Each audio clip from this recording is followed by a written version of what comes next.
Hi guys! For today's vlog ay nag-order po tayo ng ice cream. Ayun nga po sinasabi ko sa inyo na small business ko po dito sa harap ng bahay namin. And nung isang araw po naubos yung ice cream ko. And kahapon po dapat ako mag-order ng panibago. Kaso ay mayroon nga pong bagyo. So pinakancel ko po sa kay kuya na nagdi-deliver, and ngayon ay pinadeliver ko na nga po dahil mainit naman. And papakita ko po sa inyo guys yung mga ice cream na aking in-order.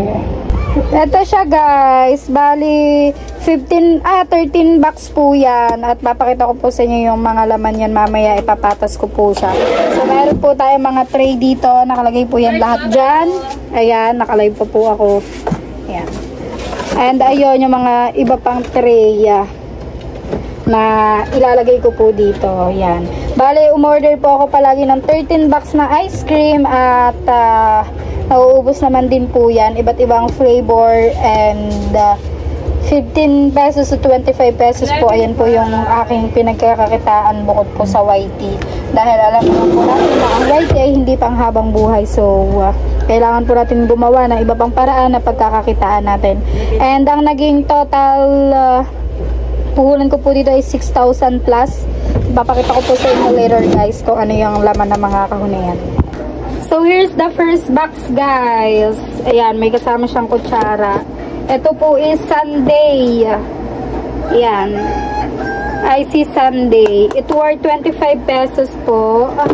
At sa isang kahon po, meron siyang 24 pieces. So, ilalagay na natin siya sa ating freezer. So, ayan guys, naipatas na po natin yung sundae.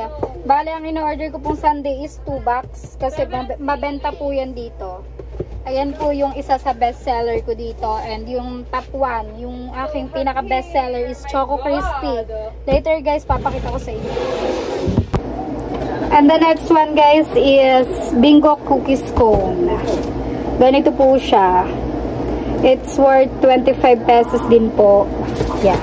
Sa isang box ay meron din siyang 24 pieces na laman. Bale, tatlong klase po ng cone ang aking in-order. Iba't ibang flavor po. At itapatas na rin po natin siya dito sa aking freezer. Ganito lang yung ginagawa ko guys. Every time na nag-order po ako ng ice cream ay pinapatas ko din po agad. Tapos pinapatigas syempre bago siya ibenta. Pero matigas naman na din po ito kasi alam niyo naman yung nag-deliver freezer naman din po yung kanilang pinaglalagyan. Bale, ito po guys, ang binayaran ko lang po dito sa aking business na to is yung laman na. Bale, namuhunan nga po ako dito, pero itong freezer na gamit ko ngayon ay pahiram lang po to sa akin, hindi po to akin. So kapag once na umayaw na po ako sa pagbebenta ng kanilang product, ice cream, ay kukunin po nila yung freezer sa akin, of course. Maganda po yung bentahan ko dito before. Kumikita po ako ng 1,000 a day. Dito lang po yon sa mga kapitbahay. Pero ngayon, dahil nga po pangit ang panahon, bagyuhan, minsan po, hindi pa ako nakaka 100. Kaya maswerte po ako kapag may mga supporter, kasi nga po everyday nagla-live po ako. So mayroon po mga viewers na bumibili din po ng ice cream, kaya maswerte po ako kapag gano'n. Kasi hindi may benta na po ako, sure na may benta na po ako. So ayan, naipatas na din natin. So ganyan po magpatas ng mga cone, alternate po, ganyan. Para magkasya siya, alternate yung pagpapatas. Yan. So, maglalagay po ulit tayo dito ng another tray para pagpapatasan po natin ng iba pang cone. Next box is strawberry cone. Yan, guys. So, mabenta siya sa mga bata kasi strawberry. Same as Bingo Cookies Cone po. 24 pieces yung laman ng isang box. And here, guys, the Choco Crumble. It's so yummy. And sa isang kahon po, meron siyang 30 pieces. Yan. Lalagay na din po natin siya sa ating freezer.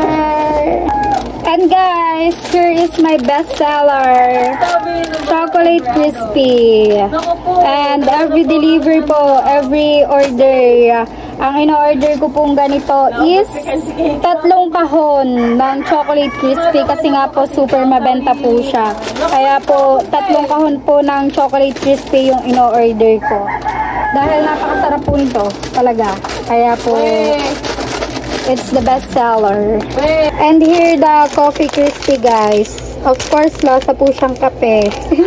Kaya nga po Coffee Crispy. And it's 40 pieces po sa isang box. So, lalagay na po natin siya sa ating freezer. Ganito lang po yung ginagawa ko guys. Bale, mamaya ay ipapaliwanag ko po sa inyo.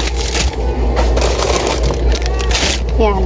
At meron din po tayong strawberry crispy. Kung meron tayong strawberry cone, meron din tayong strawberry crispy. So, dito naman natin siya ilalagay guys.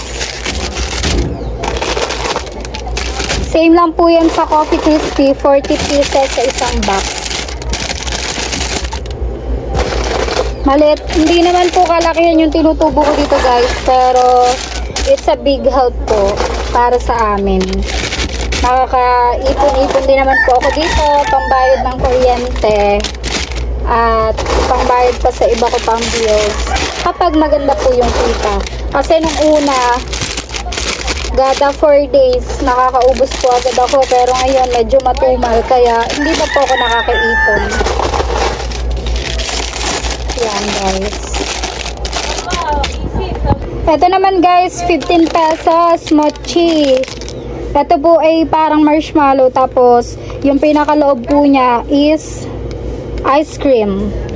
Napakasarap din yan guys. Talaga akong order niyan every time na nagpapadeliver ako kasi nga nagugustuhan din yan ng mga customer, ng mga tao. And last one ay sasali natin sa ating freezer is Choco Malt. Ito po ay lasang Milo. Yan. It's worth 15 pesos po. Bali, dalawang ano lang yung aking 15 pesos, Choco Malt and mochi. So, yan guys. Tapos na po tayo magpatas ng aking mga paninda dito po sa harap ng bahay namin. And ito nga po yung Choco Malt, worth 15 pesos and mochi is 15 pesos. Ganyan po ako magpatas guys. Yung mga 15 dito sa gilid. And ito naman po yung mga 20 pesos ko.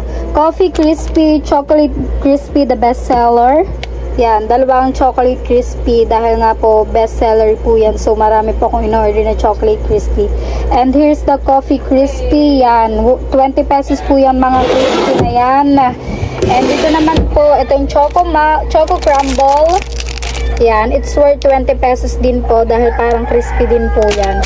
At ito naman pong mga cone ko, yung Choco Melt, strawberry cone, bingo cookies cone is 25 pesos. Lahat po ng klase ng cone ay 25 pesos po. So dalawang flavor po ng cone ang ino-order ko. At ito naman po, isa din po to sa pinakamabenta dito. Ito pong sundae. Yan, sundae. Ito po ay 25 pesos. So pag umorder po ako, dalawang kahon po dahil ang sarap po niyan at mabenta din po yan dito.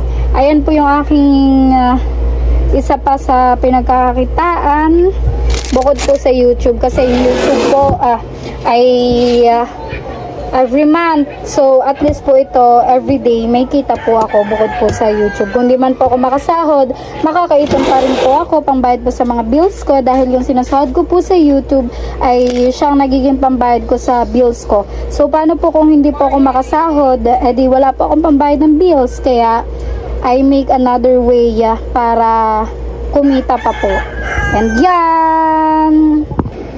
So, ayun nga guys, at natapos na po tayo magpatas ng aking panindang ice cream at nag-start po ako magbenta ng ice cream ay August 21. So, magti 3 months na po ako ngayong November 21. And ayun, naisip ko nga po magtinda niyan kasi ang init. At saka po, ayun lang din po yung isang paraan din para at least ay araw-araw akong may kinikita.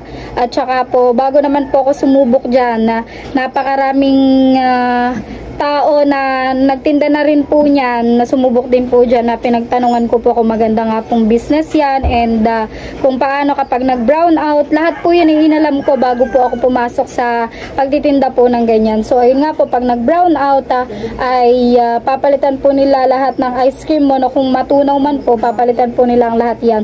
So it means wala po akong lugi, kaya pinush ko po yung sarili ko na makapag ng ganyang business. And of course, maraming salamat po sa lahat po ng sumusuporta sa akin dito sa YouTube, at syempre po sa aking business, na every time na nagla-live po ako, meron po mga supporter na bumibili po, at malaking tulong po yun para makabawas po agad sa paninda ko. And ayun nga po yung mga nagiging tubo ko po dyan, yung mga kinikita ko po dyan, every order ko po ng ice cream ay tinatabi ko po para yun na po yung maging pangbayad ko sa aming mga bills, katulad po nung kuryente po namin, yung electricity bills. Diyan ko din po kinuha yung pambayad namin, pati po yung wifi bills, at saka po yung iba pa po. Naka-adika na din po ako dyan ng Durabox na ginagamit ko po ngayon. Naka-adika na din po ako ng Durabox. Nakabili na po ako ng dahil lang po sa tinubo ko sa ice cream. Napakaraming bagay na rin po ang nabili ko ng dahil po sa pagtitinda dyan. Kaya maraming salamat po sa mga bumibili po dyan. At sa mga gusto pa pong bumili ay comment lang po kayo. Ayan, maraming salamat po sa inyo, at dito ko na po tinatapos itong aking vlog, at ako po ay naka-live pa, diba? Maraming salamat po, and thank you so much po for watching. God bless us all always. Bye guys!